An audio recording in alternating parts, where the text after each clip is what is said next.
กับทักทายสบายดีทุกคนมื้อนี้ก็บ่ไสก็สิพาพี่น้องไปเที่ยวงานเลยเนาะพี่น้องเนาะงานประจำปีวัดพระประโทนเจดีย์เนาะทุกคนเนาะงานนี้ก็สิเป็นงานใหญ่ของจังหวัดนครปฐมอำเภอเมืองเลยเด้อทุกคนเด้อเพราะว่าสิเป็นเครื่องของขายหลายแฮงทุกคนคือคนนี้แน่นแฮงเลยเนาะบ่ว่าสิเป็นร้านขายเสื้อผ้าขายของกินนี่คือแน่นหลายทุกคนแล้วก็นอกจากร้านขายเสื้อผ้าแล้วก็มีบ่อนป้อนอาหารสัตว์เด้อทุกคนเด้อบ่ว่าสิเป็นน้องกระต่ายน้องแพะเนาะโอ้คือหลายแฮงทุกคนไผใจบุญใจดีก็มาป้อนอาหารได้เนาะแล้วก็เมื่อยแล้วเฮาก็มาร้านขายบั้งข้าวหลามเนาะทุกคนเนาะคือบั้งข้าวหลามเพิ่นนี่คือแซ่บแฮงเด้อทุกคนเด้อคือใหญ่ยาวทุกคนเนาะหลังจากซื้อบังคลามแล้วนางเพิ่นก็มาแวะเบิ่งห้านของเลยเนาะพี่น้องเนาะซื้อเครื่องอีหยังดีของนางเพิ่นนี่เนาะหลังจากนางเพิ่นซื้อของแล้วก็บ่าวว่าไสก็สิพาทุกคนไปขึ้นอันเจดีย์เลยเนาะทุกคนเนาะคือนี่แหละที่มาของว่าพระประโทนเจดีย์เนาะคือทั้งถึงสุดยอดมันขึ้นได้เด้อพี่น้องเด้อขึ้นไปกราบบูชาทำบุญเนาะส่วนสวยวัดวาพี่น้องเดี๋ยวบ่าวว่าไสก็สิพาขึ้นไปทั้งถึงพุ่นเด้อเดี๋ยวไปพี่น้องตามไปข้างล่างนี่ก็มีบังคลามอีกห้านเนาะคือวัดพระประโทนเจดีย์คือเป็นวัดเก่าแก่เด้อทุกคนเด้อประมาณ100กว่าปีเนาะทุกคนเนาะคือสร้าง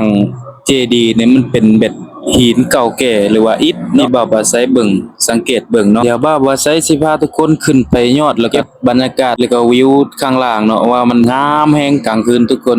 แนมเห็นทางล่างก็สิเป็นแบบเห็นแบบเวทีเลยเนาะทุกคนเอาใจช่วยบ่าวว่าไสในเด้อกว่าสิขึ้นฮอดยอดเจดีย์คือมันสั่นแฮงทุกคนให้ทุกคนเอาใจช่วยในเนาะไปทุกคนไปเบิ่งทางขึ้นเลยเนาะมันสิมีบันไดน้อยๆขึ้นไปทุกคนเนาะทุกคนเห็นบันไดน้อยๆนั่นบ่ทุกคนที่สั่นอยู่นั่นเนาะคือว่าบันไดนั่นน่ะที่บ่าวว่าไสสิขึ้นเนาะคือมันสูงแฮงเนาะทุกคนไปทุกคนอันนี้บ่าวว่าไสก็เริ่มขึ้นนี่ทุกคนบ่าวว่าไสก็ขึ้นฮอดถึงเลยคือบ่าวว่าไสก็สิเอาภาพงามๆแล้วก็ภาพดีๆให้ทุกคนรับชมคือภาพบรรยากาศเป็นที่หาเบิ่งยากเนาะทุกคนเนาะคือว่าปีหนึ่งมีเทื่อหนึ่งเนาะภาพแบบเนาะทุกคนเนาะหลังจากนี้บ่าวว่าไสก็สิได้ลงเลยเด้อพี่น้องเด้อเก็บเอาภาพความงามแล้วก็บ่าวว่าไสก็สิพาทุกคนไปกราบคือมาวัดพระประโทนเจดีย์คือขาดบ่ได้คือมากราบไหว้ยายหอมเนาะทุกคนเนาะนี่เล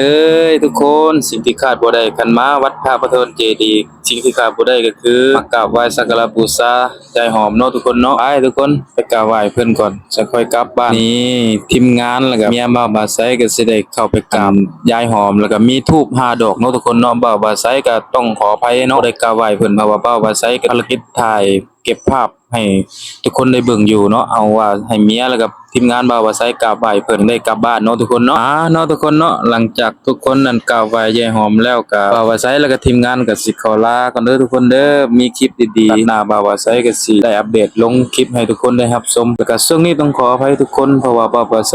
ไม่มีเวลาลงคลิปเด้อทุกคนเด้อช่วงนี้เด้อเพราะว่าบ่าวว่าไสพาเฮ็ดเวียกเนาะทุกคนเนาะเดี๋ยวมีคลิปอย่างดีๆบ่าวว่าไสสิลงบ๊ายบายทุกคนโอกาสหน้าเจอกันใหม่